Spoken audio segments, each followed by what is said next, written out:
আসসালামু আলাইকুম গাইস, আমি রিয়াদ। আজকে আপনাদের সামনে কিছু তুল্য ধর্ম বরিশালের ঐতিহ্যবাহী ল্যাঙ্গুয়েজ ভাষা। আমাকে বরিশালে অনেক ভাষাই আছে, অনেক জেলার সাথে মিলবে না। কিছু কিছু জেলার ঐতিহ্যবাহী ভাষা আছে যা সব জেলার সাথে মেলে না। যাদের জেলার ভাষা তাদের ওই জেলার ভাষা ইউজ করে, ঠিক আছে। তো আমাকে বরিশালের জেলায় কিছু কিছু ঐতিহ্যবাহী ভাষা আছে যা অনেকের কাছে ভালো লাগে, অনেকেই শুনতে চায়। তো আজকে আপনার সাথে তুলে ধরবো বরিশালের কিছু ঐতিহ্যবাহী ভাষা। যেমন পায়ের গোড়ালি, বরিশালের ভাষায় বলে গুরমুরিয়া। তারপর পাখি, পাখির বলে পক্কি। পেঁপে, পেঁপের বলে পোম্বা। নৌকা, যেটা ওই পানিতে চলে, বলে নাও। চুলার ছাই, ছাইরে বলে আঙ্গার।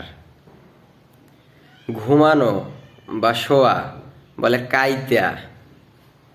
ফ্লোর বা মেজে বরিশালের ভাষায় বলে খাডাল। মুড়ি, মুড়ির কয় উরুম।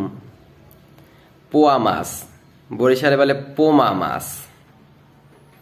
কলা, কলারে বলে কেলা। কাঁঠাল বলে কাড়াল। বাজার, আমরা যে বাজার করি, বলে আটখোলা, আটখোলায় যাবি না। মাঠ, ধান কাটার মাঠ, ধান চাষ করে, বলে কোলা।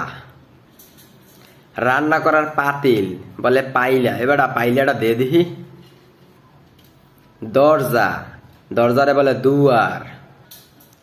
সকালবেলা বেন্যহাল, এবার বেন্যহাল হয়েছে, ওঠো না ঘুম দিয়া।